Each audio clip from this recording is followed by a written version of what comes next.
musik atau lagu anak. Kita ngomong lagu ya atau musik. Karena yang namanya lagu itu di dalam dunia musik itu terdiri dari dua, yaitu musiknya sendiri dan liriknya. Itu adalah membentuk sebuah lagu. Setuju nggak sih kalau dibilang bahwa yang namanya lagu anak-anak zaman sekarang itu kayaknya terpinggirkan? Kita jarang sekali mendengarkan seperti zaman-zaman dulu, misalnya tahun 80-an, tahun 90-an. Ya, ada Yohana. Betul, banyak sekali ya. Julius Sitangga, ada Cica dan lain-lain gitu ya. Betul. Saat ini kok kelihatannya sudah menghilang dari dunia kita semua. Mungkin karena mereka udah besar, tapi tentunya harusnya ada yang generasi berikutnya ya.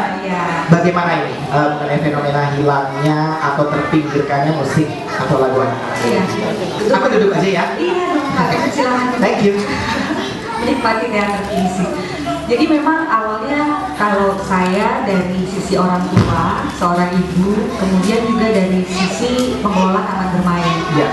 Jadi saat saya develop taman bermain ini, kemudian saya harus provide lagu-lagu anak-anak. Ya. Nah itu saya kesulitan bahwa lagu anak-anaknya nggak ada lagi yang zaman sekarang ini. Jadi menurut saya ini insan musik dan pelaku pebisnis musik ya yang ada di tanah air kurang memperhatikan jenis musik anak-anak. Jadi menurut saya nggak berkembang nih. Karena zaman saya dulu banyak sekali gitu ya. Dan tema-temanya juga saya ingat dulu Sitangga ada tema ayah, kemudian juga lirik-lirik lagu dan tema yang dikenakan itu benar-benar tentang budi pekerti, tentang sopan santun, gembira dan lain-lain itu tidak ada. Jadi makanya saya coba untuk melihat gitu ya, ini sebenarnya seperti apa sih sekarang fenomenanya gitu. Bagaimana kita harus menyikapi hal ini?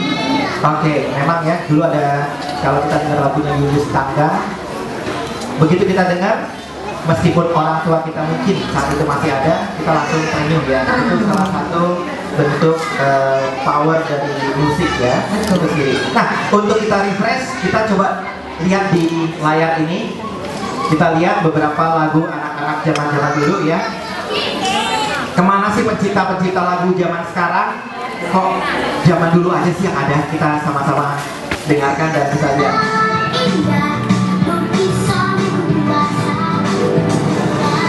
Siapa nih? Sherina. Fenomenal ya.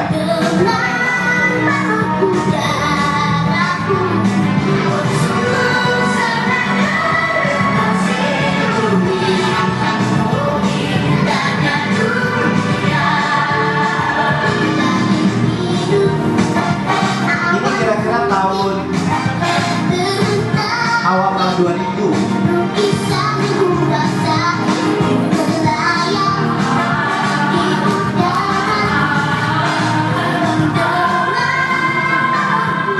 Judulnya adalah Balon Udara ya. Jadi gembira sekali. Ini siapa? Adik-adik siapa namanya yang nyanyi? Tasya. ibu-ibunya. Iya, yang ada ibu. Semua adik-adik nyanyi yuk. Lala, semua nyanyi. Lala.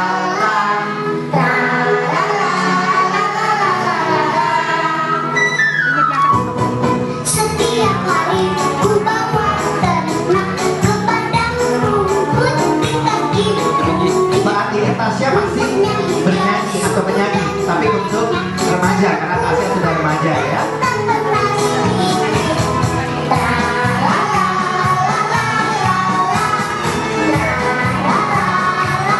Kemudian ada siapa lagi ya?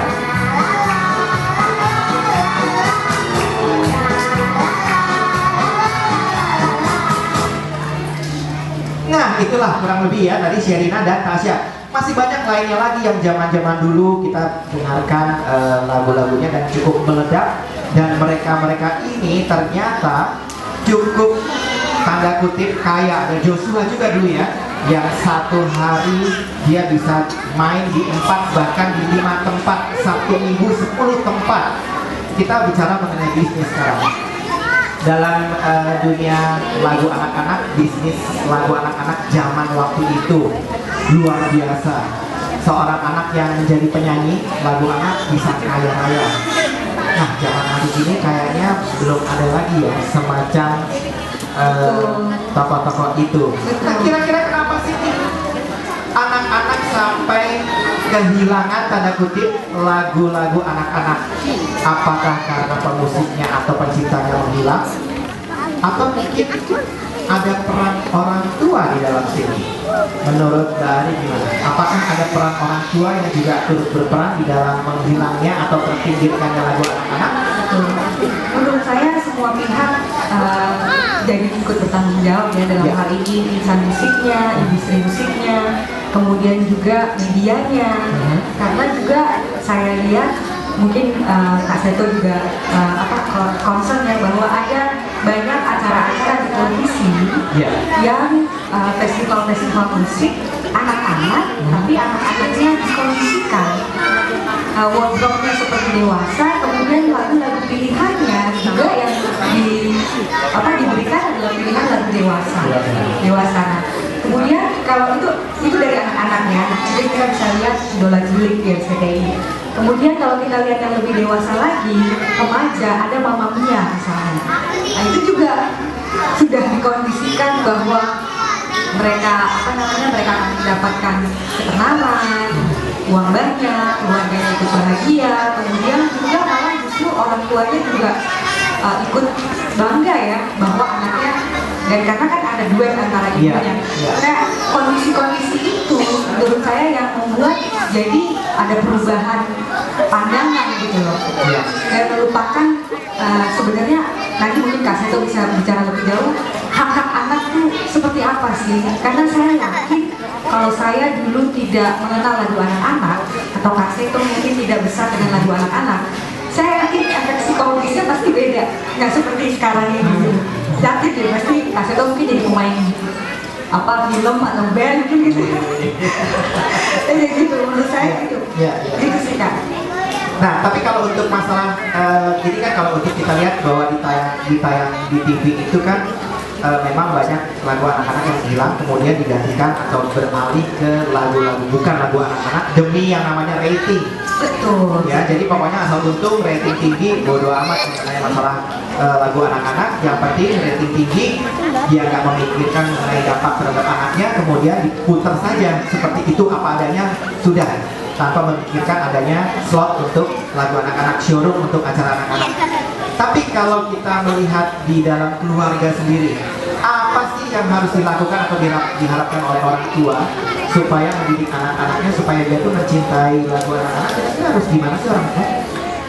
Saya ya, masih ke satu pertanyaan lagi tadi. Iya, kalau menurut saya ya orang tuanya harus rajin mendampingi aktivitas anak-anaknya, maupun biarpun anak-anaknya di depan komputer atau mendengarkan radio atau menonton televisi, orang tua harus mempunyai waktu yang berkualitas dengan anak-anaknya, kemudian mendampingi dan mengajak anak-anaknya itu untuk menyeimbangi gitu loh, antara saat ini adanya banyak sekali acara dewasa atau dari luar negeri, oke, fine gitu ya, tapi seimbangkan itu dengan acara-acara yang dari dalam negeri. Kayak misalnya ini taman bermain yang mengusung konsep dalam negeri gitu ya Kak. Banyak juga kan taman bermain yang mengusung konsep luar negeri. Seimbangkan itu gitu, sehingga anak-anak tetap tahu akarnya seperti apa. Akar budaya seperti apa ya.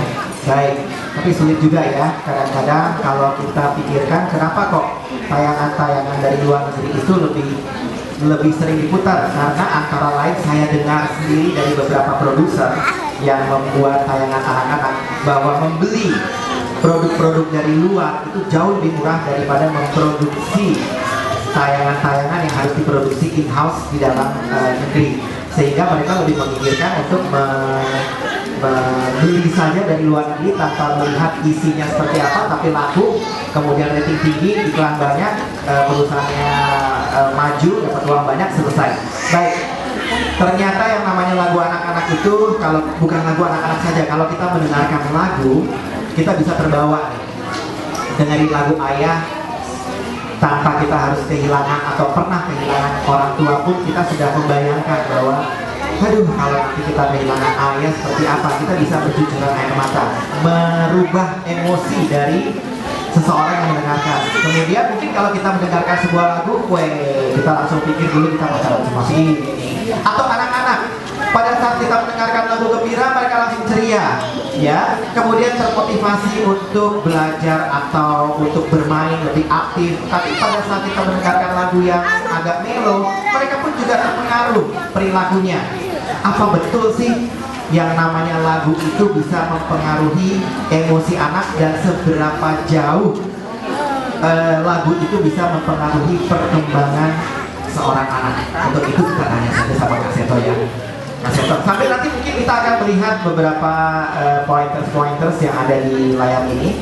Tapi nggak apa-apa, Kak Seto bebas menjawab apa saja mengenai bagaimana sih sebuah lagu, sebuah musik, sebuah lirik itu bisa mempengaruhi perkembangan seorang anak ke arah yang positif dan juga mungkin ke arah yang negatif. Silakan Kak Seto. Iya, baik, terima kasih Kak Nunung sebelumnya. Ya, sebelumnya saya ingin meluruskan saja. Ya. Kita bicara mengenai lagu anak, Ya. bukan sekedar musik anak, penyanyi cilik ya. Karena banyak juga penyanyi cilik membawakan lagu yang sebenarnya kurang cocok untuk anak-anak. Betul Dan sekali. tidak itu tadi. Iya. Nah, lagu anak ini memang ciptaan dari para pendidik seperti Pak Kasur, Ibu Sud, kemudian Pak Dal dan sebagainya. Jadi ini yang saya kira perlu lebih banyak diberi kesempatan muncul di media. Kalau dulu kan ada lagu pilihanku, Ayo Menyanyi, lagu Pak Afif Rocky, setiap minggu ada lagu baru, sehingga orang tua juga bisa mendapatkan banyak koleksi lagu-lagu baru. Kalau sekarang anak TK nyanyinya kau membuatku berantakan, jadi itu dia agak berantakan. Kalau enggak, oh kamu ketahuan. Apalagi sekarang ABG tua dan seterusnya. Nah, ini yang kemudian akan ditangkap oleh anak-anak karena orang tua sibuk, televisi yang dinyalakan dan televisi penuh dengan itu. Padahal kalau menciptakan suatu program, katakanlah seperti Ayo Menyanyi, lagu pilihanku, saya kira kurang meriah. Mungkin lebih murah daripada beli program dari luar ya. Tapi paling tidak itu. Atau kalau tidak, para orang tua dan peran orang tua juga mohon dilibatkan untuk mencipta lagu-lagu baru sendiri. Saya kira semua cukup bisa. Kami memberikan pelatihan pada orang tua maupun guru. Itu dalam waktu 5 menit itu ratusan orang tua bisa mencipta. Siapa saja? Iya, siapa saja. Karena semua menurut saya semua mempunyai potensi untuk menyanyi, untuk menciptakan nada-nada.